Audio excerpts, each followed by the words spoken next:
नमस्ते। Money capital channel में आप सबका स्वागत है। तो आज हम इस वीडियो में टूनी टेक्सटाइल मिल्स ये जो पेनी शेयर है तो इसके बारे में इंफॉर्मेशन देखेंगे और उससे एनालिसिस करने वाले कि इस कंपनी का शेयर हमें फ्यूचर में एक मल्टीबैगर रिटर्न देते हुए देखने को मिलता है या फिर नहीं। तो ये वीडियो शुरू करने से पहले अगर आपने पहली बार इस चैनल को विजिट किया है तो इस चैनल को सब्सक्राइब कीजिए, साथ ही में बेल आइकॉन प्रेस करके ऑल सेक्शन पर क्लिक करें ताकि आपको शेयर मार्केट रिलेटेड अपडेट जानकारी मिल सके। तो आज हम इस वीडियो में टूनी टेक्सटाइल मिल्स कंपनी के बारे में इंफॉर्मेशन देखेंगे और उससे एनालिसिस करके देखेंगे कि कंपनी के शेयर हमें फ्यूचर में एक मल्टीबैगर होते हुए देखने को मिलता है या फिर नहीं। तो उसके लिए सबसे पहले हम कंपनी को कौन से सेक्टर में काम करती है, साथ ही में कंपनी के फाइनेंशियल कैसे है, कंपनी की बैलेंस शीट कैसी है, कंपनी के जो प्रमोटर है जिसमें हमें उनके पास कितने शेयर है, तो उन सब के बारे में हम इस वीडियो में इंफॉर्मेशन देखेंगे और उससे एनालिसिस करके देखेंगे कि कंपनी का शेयर हमें फ्यूचर में मल्टीबैगर होते हुए देखने को मिलता है या फिर नहीं। तो सबसे पहले हम कंपनी के जो बिजनेस है तो उसके बारे में देखेंगे। तो Tuni textile mills is engage in the business of manufacturing of grey fabrics, जिसमें हमें cotton and cotton mixture fabrics है तो उसमें हमें कंपनी काम करते हुए देखने को मिल रही है। तो कंपनी का काम देखने से ये पता चलता है कि कंपनी हमें टेक्सटाइल सेक्टर में यहाँ पर काम करते हुए देखने को मिल रही है, जिसके लिए हम देखेंगे तो पिछले अगर हम 1-2 साल से देखेंगे तो गवर्नमेंट की तरफ से टेक्सटाइल सेक्टर के लिए हमें बहुत ही यहाँ पर अच्छी स्कीम गवर्नमेंट की तरफ से लागू होते हुए देखने को मिली थी। और उसके बाद हमें टेक्सटाइल इंडस्ट्रीज के जो कंपनियाँ हैं तो उनका प्रॉफिट बहुत ही अच्छे से बढ़ते हुए देखने को मिला था। तो इसी वजह से हम कह सकते हैं कि टूनी टेक्सटाइल मिल इस कंपनी को हमें इस गवर्नमेंट की स्कीम का फ़ायदा होते हुए देखने को मिल सकता है और कंपनी हमें अपना जो प्रॉफिट है वो यहाँ पर अच्छे से इंक्रीज करते हुए देखने को मिलेगी। तो इसके लिए कंपनी कैसा लगातार परफॉर्मेंस कर रही है वो भी देखना पड़ेगा। अगर कंपनी अच्छे परफॉर्मेंस हमें करते हुए देखने को मिलती है तो ज़रूर इस कंपनी को हमें गवर्नमेंट की तरफ से जो टेक्सटाइल के रिलेटेड स्कीम है तो उसका फ़ायदा होते हुए देखने को मिल सकता है। लेकिन उसके लिए कंपनी के वेरियस टाइप के परफॉर्मेंस है उसके ऊपर हमें नज़र डालनी पड़ेगी। तो उसके लिए सबसे पहले हम कंपनी का जो लेटेस्ट क्वार्टर रिजल्ट है Q3 का तो उसके बारे में देखते हैं। तो लेटेस्ट Q3 का रिजल्ट है तो उसमें हमें सबसे पहले कंपनी का सेल्स देखेंगे तो 13.38 करोड़ का कंपनी का सेल्स हमें Q3 में देखने को मिला है, जो कि Q2 में हमें 13.09 देखने को मिला था। तो Q2 के कंपेरेटिवली Q3 में कंपनी का सेल्स है वो हमें यहाँ से थोड़ा से बढ़ते हुए देखने को मिला है। वही अगर हम पिछले साल के Q3 में देखेंगे तो कंपनी का जो सेल्स है वो हमें सिर्फ यहाँ पर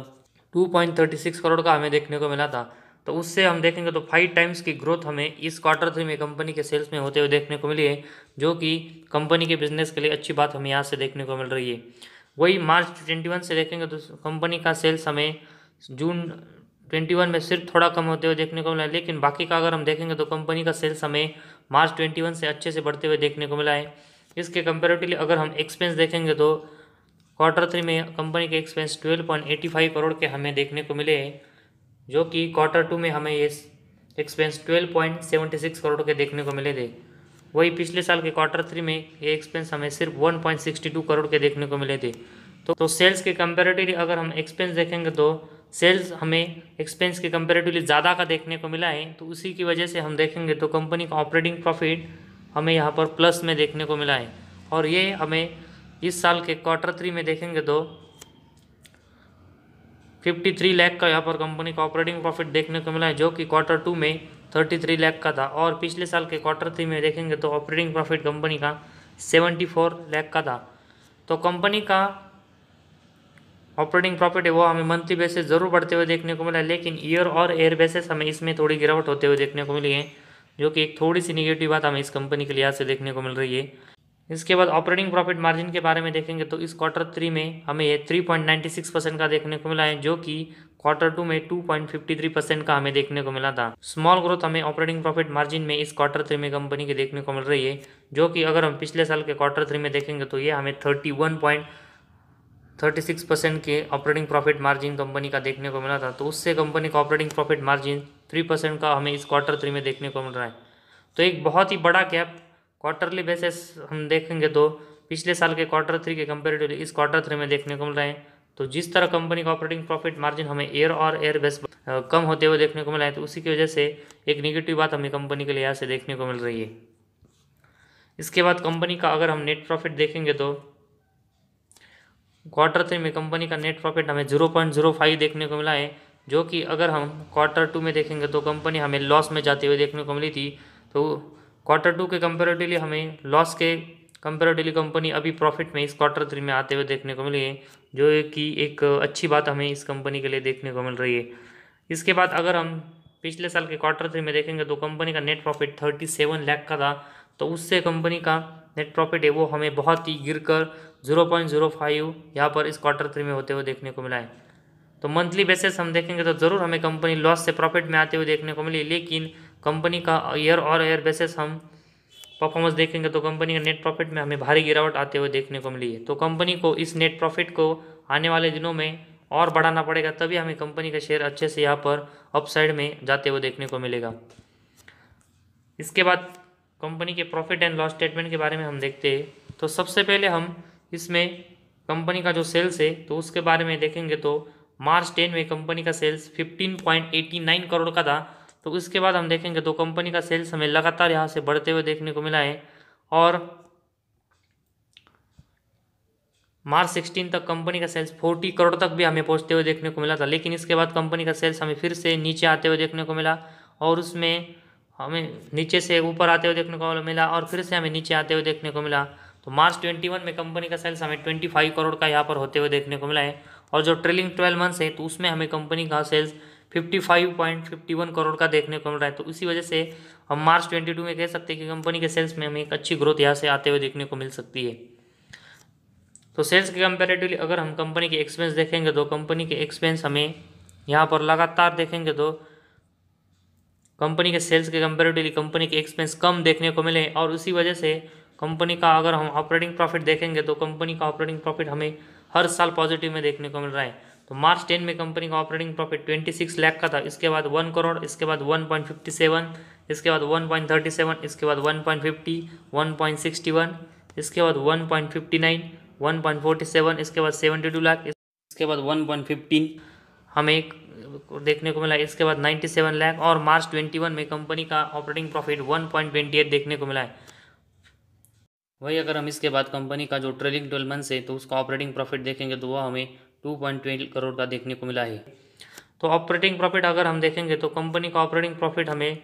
लगातार एक ही रेंज में ट्रेड यहाँ पर करते हुए देखने को मिल रहा है, और उसी वजह से कंपनी का शेयर भी हमें यहाँ पर लगातार ऊपर नीचे होते हुए देखने को मिल रहा है। तो कंपनी को ऑपरेटिंग प्रॉफिट को लगातार मेंटेन रखने के बाद यहाँ पर बढ़ाना पड़ेगा, तभी हमें कंपनी के शेयर को यहाँ से फ़ायदा होते हुए देखने को मिलेगा।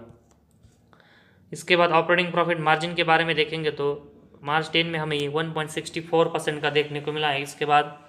5.52, 7.13, 7.09, इसके बाद 6.12, 5.41, 3.79, 5.24, इसके बाद 2.16, इसके बाद 3.31, इसके बाद 3.80,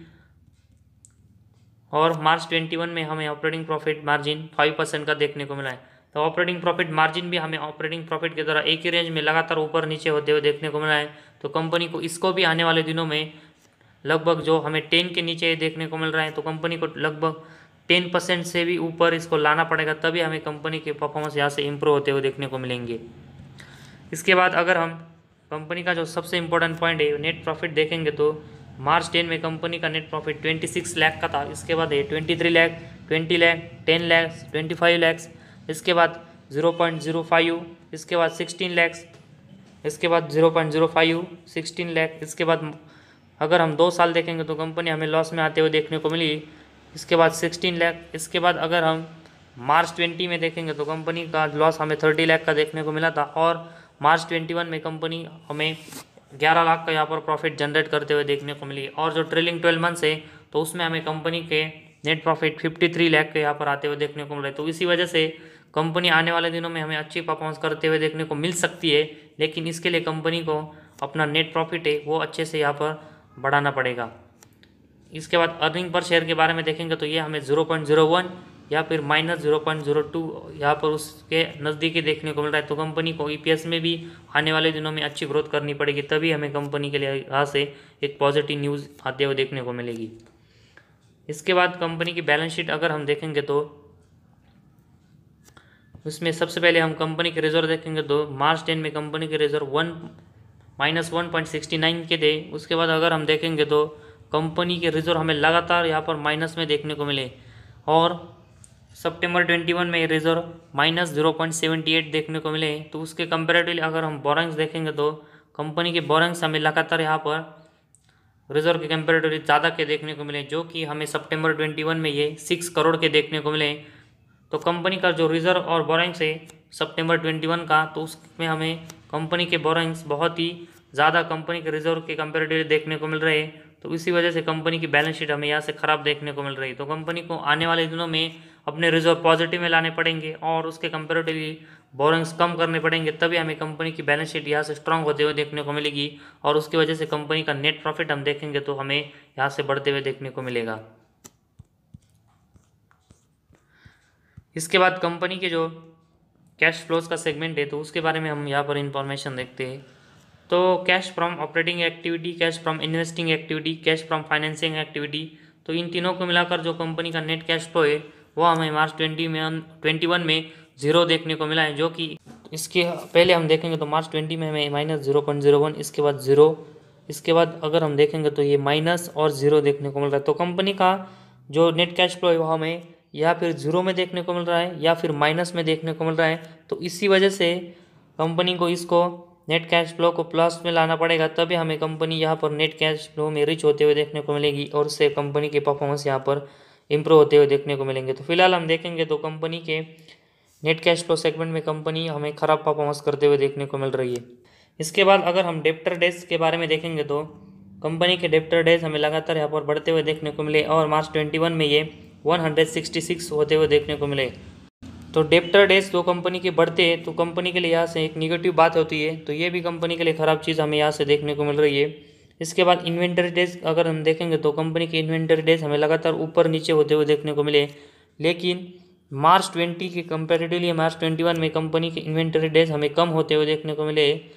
जो कि हमें 271 देखने को मिल रहे। तो कंपनी का जो इन्वेंटरी है वो कम होना ये कंपनी के लिए अच्छी बात होती है, लेकिन कंपनी के इन्वेंटरी अभी हमें